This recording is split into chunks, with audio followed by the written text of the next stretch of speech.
My daughter said, "Mom has a real man now. An alpha not like you. He gives us gifts and said he'll take us away from you." After those words, I opened my safe and headed to my wife's place, where they were celebrating her lover's birthday. Revenge was sweet. I was sitting on the edge of my daughter's bed, tucking her in like I always did when she looked up at me with those innocent wide eyes and whispered something that hollowed me out from the inside. "Mom says she has a real man now. An alpha. Not like you." I didn't blink, didn't cry, didn't scream. I just sat there frozen as her words hit me like a baseball bat wrapped in betrayal. My 8-year-old daughter repeating her mother's poison like it was the alphabet. That's when I knew, not suspected, knew something was going on. And it wasn't just a fling. It was full-blown character assassination. I kissed her forehead, took the blanket tighter around her, and walked out of the room like a ghost in my own home. It wasn't the first time I'd noticed the shifts. Madison had been dressing up more tight dresses for errands, fresh lipstick at 9 p.m., constant smiling at her phone like it was telling her sweet little lies. I told myself I was imagining things. That's what faithful husbands do. They gaslight themselves before they question their wives. But this was war. The house was quiet as I walked down the hall, but my blood was roaring in my ears. I grabbed a bottle of whiskey, the one I'd been saving for our anniversary, and sat in the dark, watching the garage door. She was out again. "Girls' night," she'd said, flashing that fake smile that no longer reached her eyes. Liar. I opened her laptop. She never locked it. Arrogance or stupidity, maybe both. I didn't have to dig far. A folder named Work Stuff. Hilarious. And inside it, screenshots. Screenshots of texts, selfies in hotel bathrooms, and a video clip of her laughing breathlessly, whispering he's so different from my husband, so primal. I think I laughed. A sharp, broken laugh because it was all right there. My wife, Madison, the woman who once cried during our wedding vows, was cheating on me with some muscle-bound gorilla named Trent, the kind of guy who wins every sentence with bro and thinks protein powder is a food group. I watched that video 3 times, not because I needed confirmation, but because I couldn't believe how easy she made it for me to stop loving her. At 2:17 a.m., she walked through the door like she was returning from yoga. Tight black dress, heels in her hand, her hair messy, cheeks flushed. She smelled like cologne that wasn't mine. I didn't say anything. Just looked at her. Really looked. She froze when she saw my expression. "What?" she asked, blinking. "Why are you looking at me like that?" "You saw him tonight," I said. No question mark. She rolled her eyes. Rolled her FING eyes. "Are we seriously doing this?" I held up the laptop. The color drained from her face for a second. Just a flicker, then she smirked. She smirked. "Finally figured it out. Took you long enough. I thought you were smart, Josh." Her voice was so calm. Like we were talking about weather. "I didn't mean to hurt you," she added, in the most robotic tone I've ever heard. "Really? Then why did you bring our daughter into it?" She flinched. "You fed her your bullshit," I continued. "You used her as a messenger to tell me you've moved on." Madison shrugged. "Well, it's true. Trent is more of a man than you've ever been. He's ambitious, ripped, dominant. You're safe, boring, predictable." That's when it happened. That exact moment, I fell out of love with her. It was like a switch flipped. I wasn't angry anymore. I wasn't heartbroken. I wasn't even sad. I was done. I nodded, walked past her, and went straight to the bedroom. Packed my bag without saying a word. She stood in the doorway, arms crossed, sneering like I was the one cheating. "You're just gonna leave?" she called after me. I zipped the suitcase. "You already did." I slept in a hotel that night. The next day, I called my lawyer. Then I called my daughter's school and updated my custody request. 30 days later, I had full custody. Madison had no apartment, no job, no alpha. Trent dumped her after finding out she was married. I took the house, started my new company, and never looked back. She lost everything because she chose image over substance. And me? I chose peace. The morning after I left, I watched the sunrise through the cracked window of a $78 motel room that smelled like stale air and broken dreams. My daughter's words still echoed in my head like a cruel lullaby. "Mom says she has a real man now. An alpha, not like you." I didn't cry. Not because I wasn't broken. I was. But there was something about betrayal that doesn't allow tears. It demands action. That morning, I called in sick to work, grabbed coffee from a gas station, and drove to my lawyer's office. His name was Cole Dawson, ex-Marine, now full-time pit bull in a suit. I handed him a flash drive and said, "Make her wish he never met me." Cole smiled like a shark.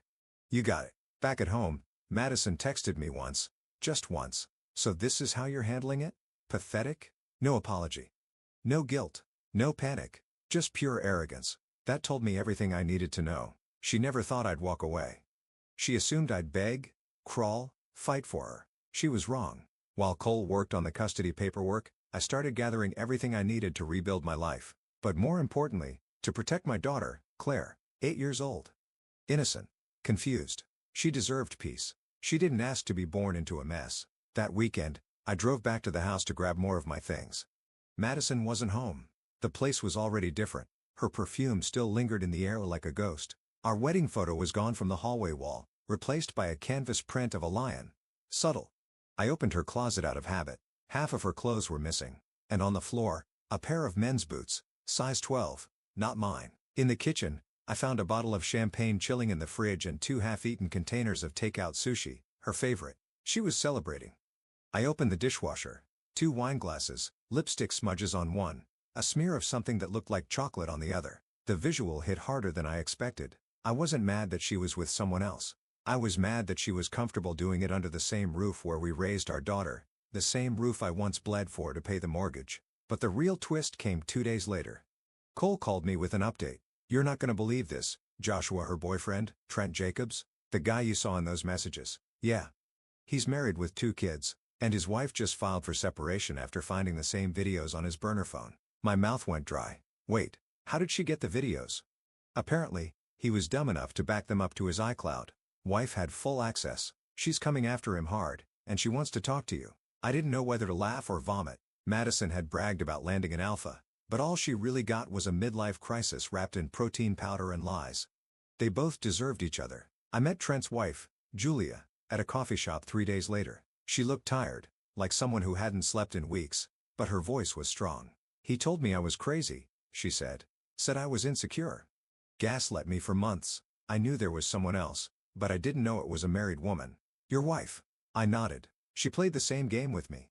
"You're not crazy." We exchanged info. She handed me printed copies of texts, photos, even hotel receipts. I gave her what I had too. There was a silent agreement between us not to ruin them, but to protect ourselves and our kids. To finish it, as I walked back to my car, something inside me shifted. The pain was still there, yeah, but it was transforming. No longer a wound, now a scar in progress. And scars, I've learned, mean survival. I texted Claire, "Can't wait to see you this weekend. Daddy loves you more than anything."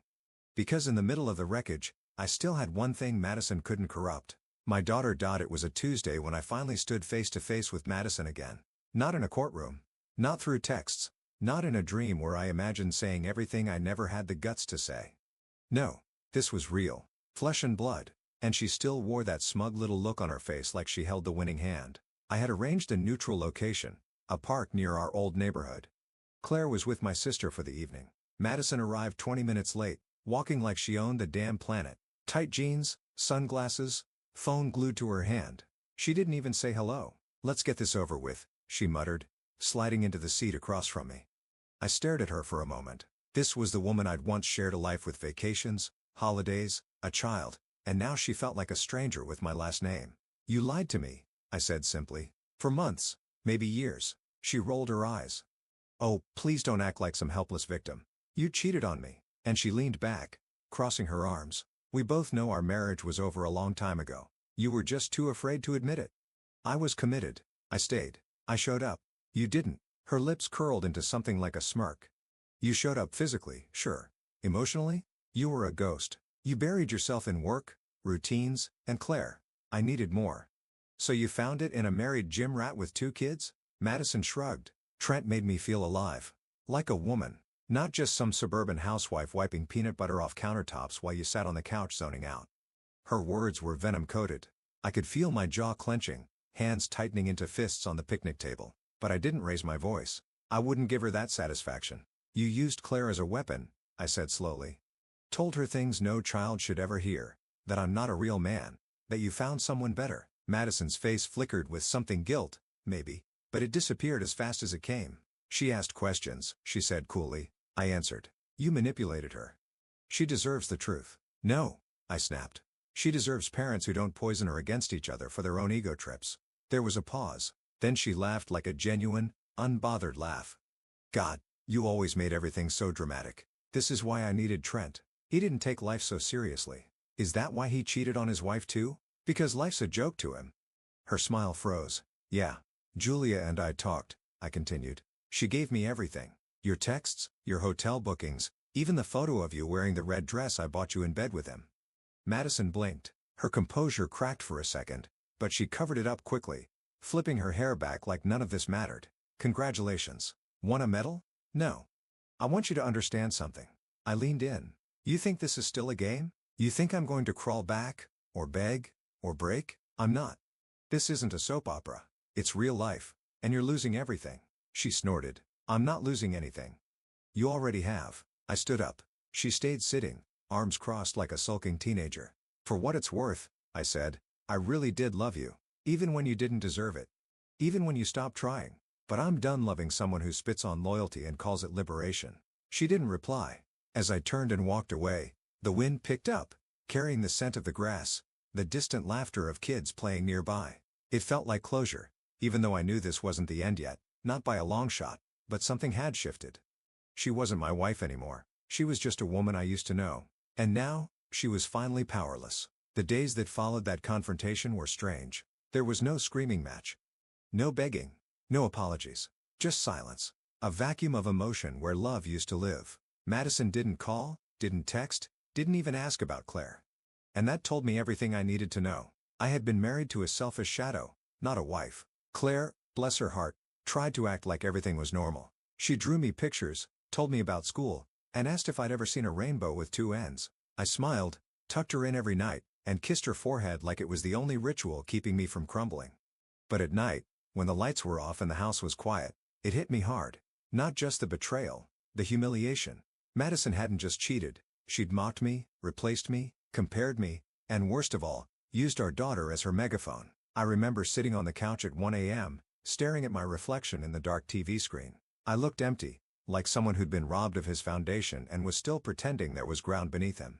I thought about everything, the birthdays, the Christmas mornings, the nights when she cried in my arms because she thought she'd failed as a mother, and all of it felt like a movie I'd watch with someone who didn't even exist. It wasn't just a breakup. It was a death, the death of trust, of identity, of the man I was when I believed in forever. I didn't want revenge. Not the Hollywood kind, anyway. No violence. No scorched earth theatrics. I wanted clarity.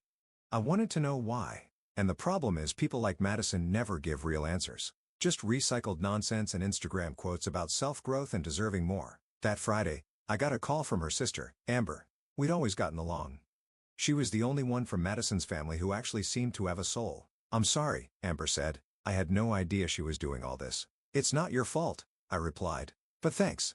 She's a changed, Josh. I don't know what happened to her. I almost laughed. She started believing her own fantasy that she was meant for more. That she was above loyalty. Amber hesitated.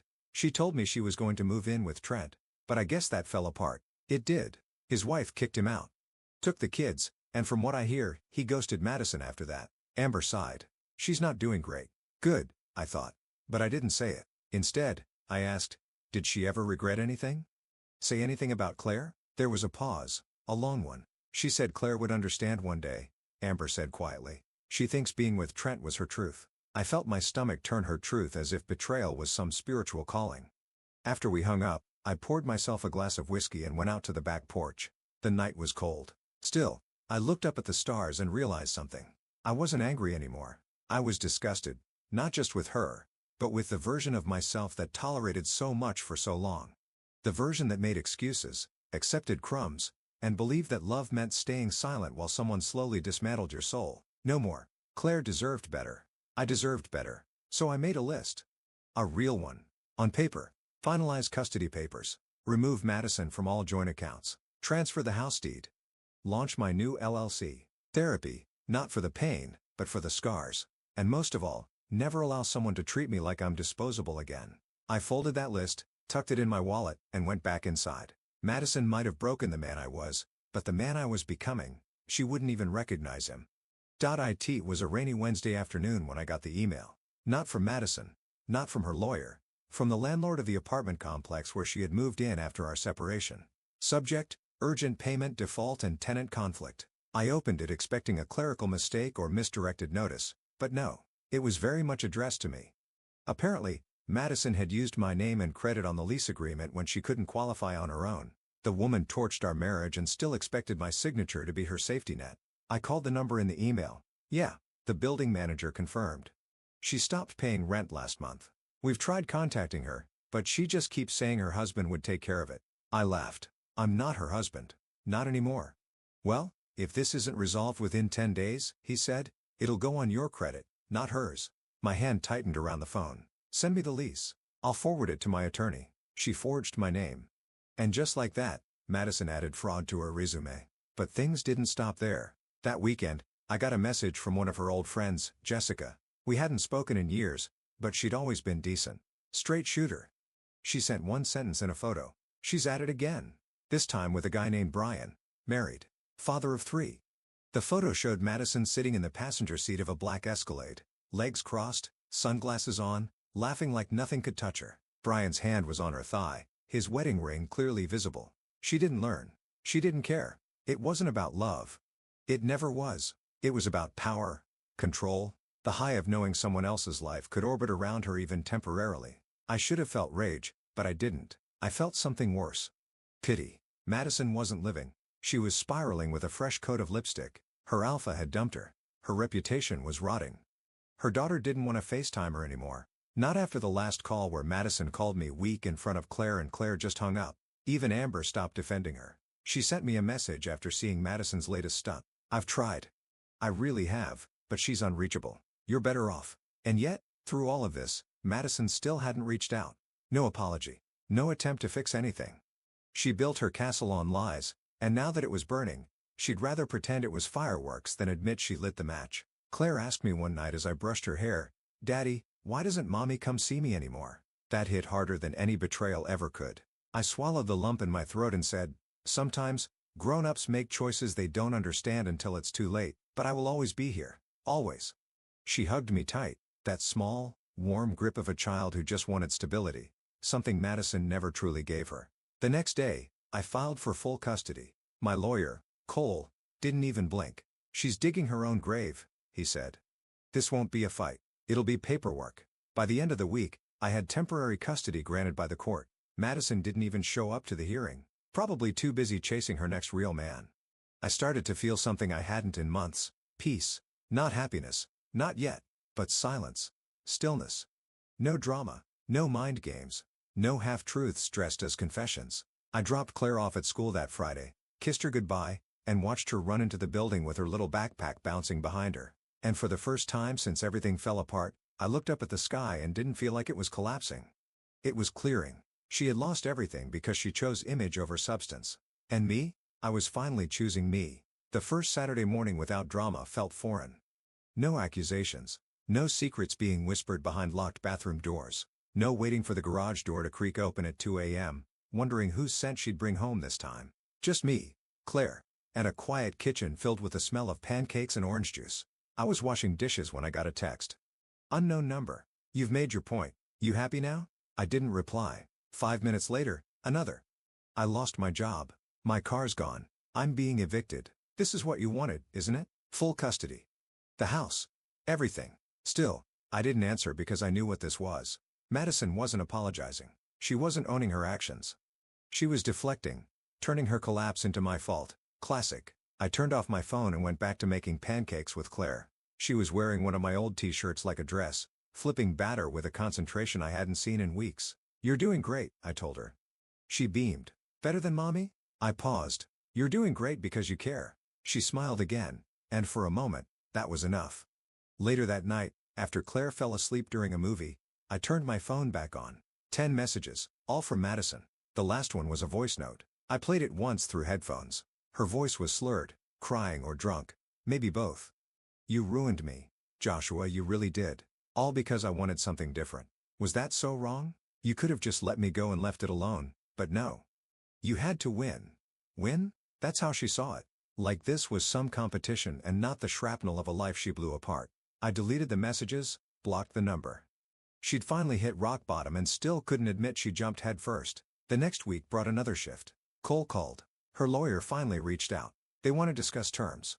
"She wants to negotiate?" I asked. "No," he said with a laugh. "She wants to bargain. Said she'll sign over full custody if we don't pursue fraud charges on the lease."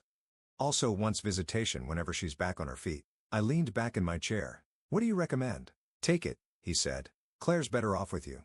We both know that. Let her drift into the background like she's been doing anyway. So I signed the agreement. Full custody, no child support, zero obligations. Madison was legally our daughter's mother but no longer anything resembling a parent. She signed the next day. Amber texted me later that evening. She's couch hopping. Can't hold a job.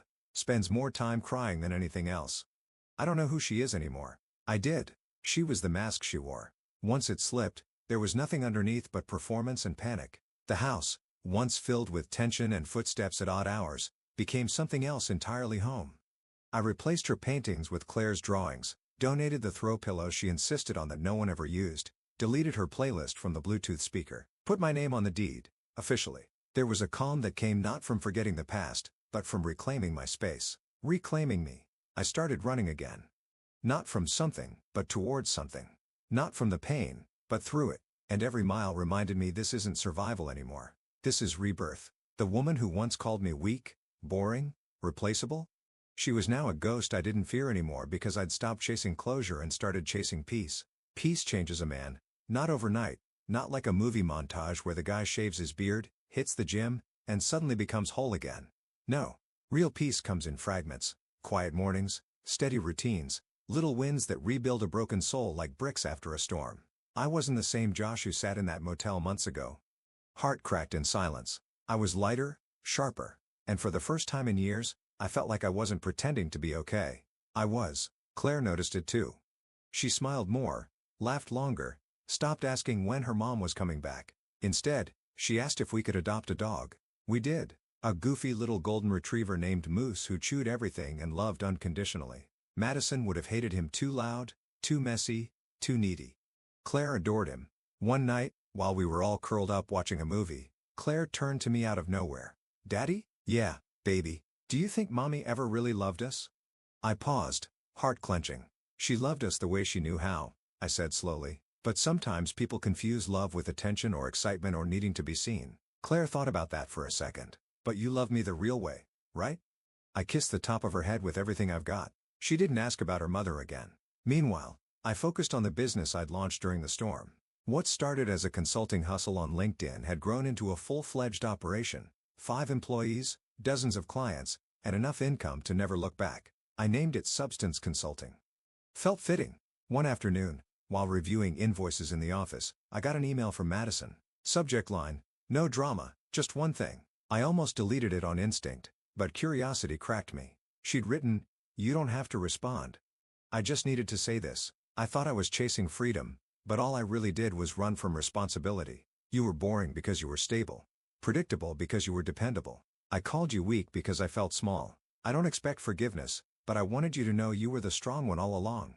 I stared at the screen. No apology. No request. Just honesty. Late pointless, but real. I didn't reply. Not because I hated her, because I'd already buried the version of me that needed anything from her.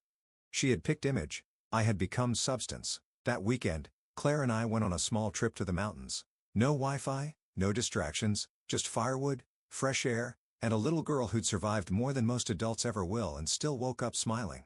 One evening, as we watched the sunset dip below the horizon, she reached for my hand and said, "I hope I grow up to be like you." And for the first time since all this began, I felt tears in my eyes, not from pain, but from pride. Because that's the thing Madison never understood. Being an alpha isn't about muscles or ego or control. It's about showing up when it's hard, loving when it's inconvenient, being real when others fake it. She lost everything chasing a mirage. I gained everything by standing still. And now? Now I was unshakable. I never planned to write any of this down. But I found myself staring at an empty Word doc one evening after Claire went to bed, the house quiet except for Moose snoring at my feet. There was no real purpose, no audience, just me, and the urge to finally close the chapter with something permanent. Because closure isn't a phone call. It's not an apology. It's not even justice. It's peace. And peace is a decision. It's the moment you stop hoping they'll change and start changing yourself instead. I didn't respond to Madison's last email. Never wrote her back. Never asked for explanations. I didn't need them. I had already lived the answers. I'd seen what love wasn't, and from that, I finally understood what love should be. It's the quiet coffee in the morning. It's the hand on your shoulder during bad news.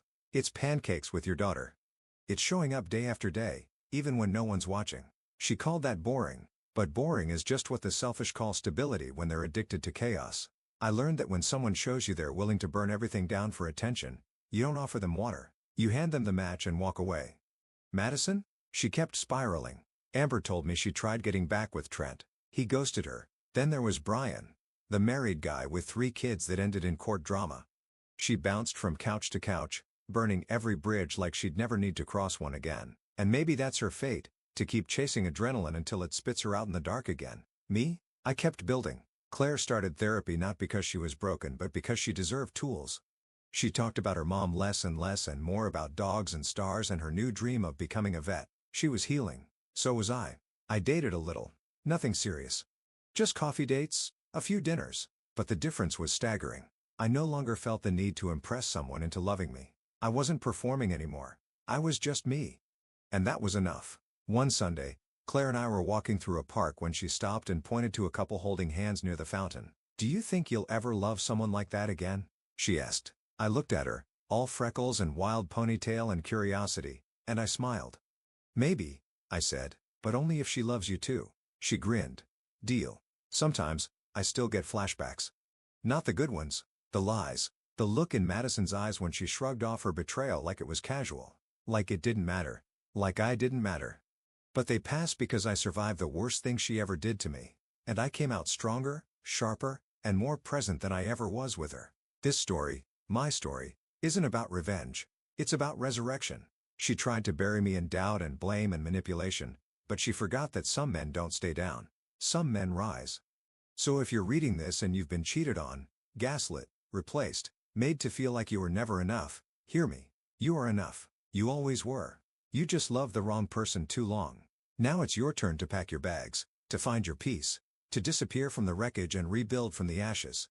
Because 30 days after I left, she had no lover, no apartment, no status, but I had peace, a new company, and full custody. She lost everything because she chose image over substance, and I chose me.